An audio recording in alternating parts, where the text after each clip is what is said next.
अमेरिकी राष्ट्रपति Donald Trump एक तरफ भारत के प्रधानमंत्री नरेंद्र मोदी को बर्थडे विश करते हैं, उन्हें अपना दोस्त बताते हैं और दूसरी तरफ यही ट्रंप भारत के खिलाफ रिपोर्ट निकलवाते हैं, भारत पर गंभीर आरोप लगाते हैं। भारत और अमेरिका के बीच व्यापारिक और रणनीतिक रिश्ते इस वक्त नाजुक दौर से गुजर रहे हैं। अब तक टैरिफ पर आमने सामने आ चुके भारत अमेरिका अब ड्रग्स मामले में एक दूसरे के सामने खड़े हैं। अमेरिका की ओर से आई एक रिपोर्ट ने इस पर नया विवाद खड़ा कर दिया है। प्रधानमंत्री मोदी के जन्मदिन के मौके पर अमेरिकी राष्ट्रपति ट्रंप ने उन्हें बधाई दी। इसी दौरान दोनों नेताओं के बीच टैरिफ को लेकर सकारात्मक बातचीत हुई। ये बातचीत ऐसे समय में हुई जब भारत अमेरिका के बीच व्यापार को लेकर मतभेद चल रहे थे। हाल ही में दिल्ली में दोनों देशों के बीच व्यापार बातचीत भी हुई थी, जिससे संकेत मिला कि दोनों देश आपसी रिश्तों को फिर से संतुलित करने की कोशिश कर रहे हैं। लेकिन इसी बीच एक नया विवाद अमेरिका ने खड़ा कर दिया। अमेरिका ने एक प्रेसिडेंशियल डिटर्मिनेशन रिपोर्ट अमेरिकी कांग्रेस के सामने पेश की है, जिसमें भारत को उन 23 देशों में शामिल किया गया है जो अमेरिका में ड्रग्स के अवैध व्यापार और उत्पादन के लिए जिम्मेदार माने गए हैं।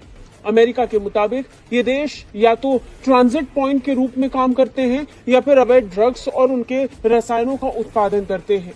भारत के अलावा इस सूची में Afghanistan, Bahamas, Belize, Bolivia, Myanmar, चीन, Colombia, Costa Rica, Dominica Republic, Ecuador, El Salvador, Guatemala, Haiti, Honduras, Jamaica, Laos, Mexico, Nicaragua, Pakistan, Panama, Peru और वेनेजुएला जैसे देश शामिल हैं।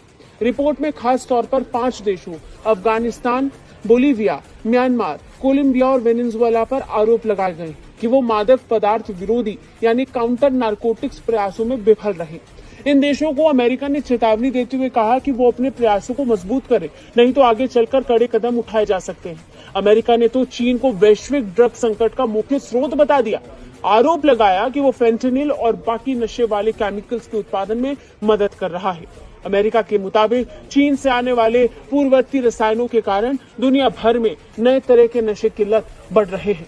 अमेरिका इससे पहले भी फेंटेनिल को लेकर चीन पर गंभीर आरोप लगाता आया है। अमेरिका में ड्रग्स की समस्या राष्ट्रीय आपातकाल जैसी स्थिति बन चुकी है, खासकर 18 से 44 साल के आयु के लोगों के बीच ड्रग्स की लत से होने वाली मौतों में भारी इजाफा हुआ है, जो ट्रंप के लिए एक बड़ी परेशानी बन चुकी है।